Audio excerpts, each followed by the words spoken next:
Hi எல்லாருக்கும் வணக்கம் and welcome back to my channel Rex View. இன்றைக்கி வந்து நம்ம மக் கேக் ரெசிபி தான் பார்க்க போகிறோம்.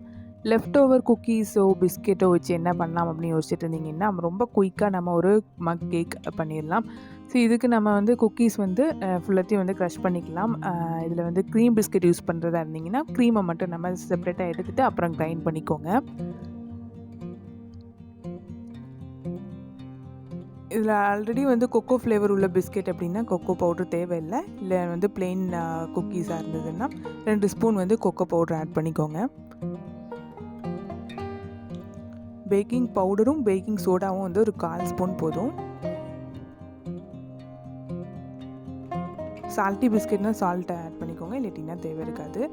இதுக்கு தேவையான சுகர் மட்டும் ஆட் பண்ணிக்கோங்க. இது எல்லாத்தையும் நல்லா கிரைண்ட் பண்ணிக்கலாம். கிரைண்ட் பண்ணிவிட்டு நம்ம மில்க் மட்டும் ஆட் பண்ணிக்கலாம்.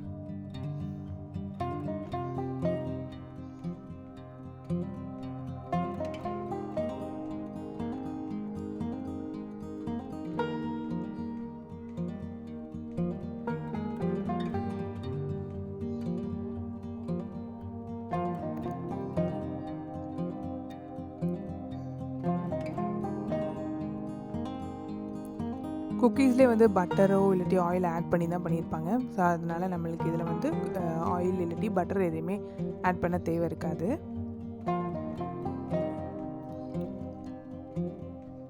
மக்களை வந்து ஃபுல்லத்தையும் வந்து ஆயில் இல்லாட்டின்னா நம்ம கீ வந்து ஃபுல்லாக க்ரீஸ் பண்ணி எடுத்துக்கலாம்.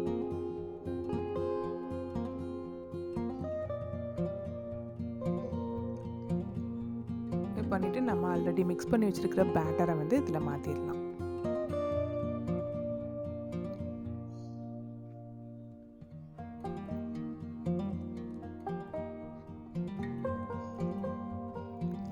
ஃபைனலாக இதில் கார்னிஷிங்க்கு நட்ஸ் ஆட் பண்ணி சர்வ் பண்ணால் நல்லாயிருக்கும். இது நம்ம வந்து ஒரு 120 டிகிரி செல்சியஸ்க்கு ப்ரீ ஹீட் பண்ணிக்கோங்க. அவனாக இருந்ததுன்னா பண்ணிவிட்டு நம்ம பேக் பண்ணி எடுத்துடலாம். இல்லாட்டி நம்ம நார்மலாக குக்கர்லேயும் கூட நம்ம இதை பேக் பண்ணி எடுத்துக்கலாம்.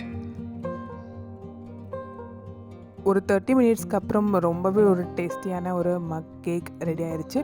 எந்த ஃப்ளோர் எதுவுமே யூஸ் பண்ணாமல் சிம்பிளாக நம்ம ஒரு குக்கீஸ் யூஸ் பண்ணி ஒரு டேஸ்டியான ஒரு கேக் ரெடி பண்ணிடலாம். இந்த ரெசிபி ட்ரை பண்ணி பாருங்கள். உங்களுக்கு இந்த ரெசிபி பிடிச்சிருக்குன்னு நினைக்கிறேன். இதே மாதிரி ஒரு இன்ட்ரெஸ்டிங்கான ரெசிபியோட பார்க்கலாம். Until then, bye from Reks View. Thanks for watching.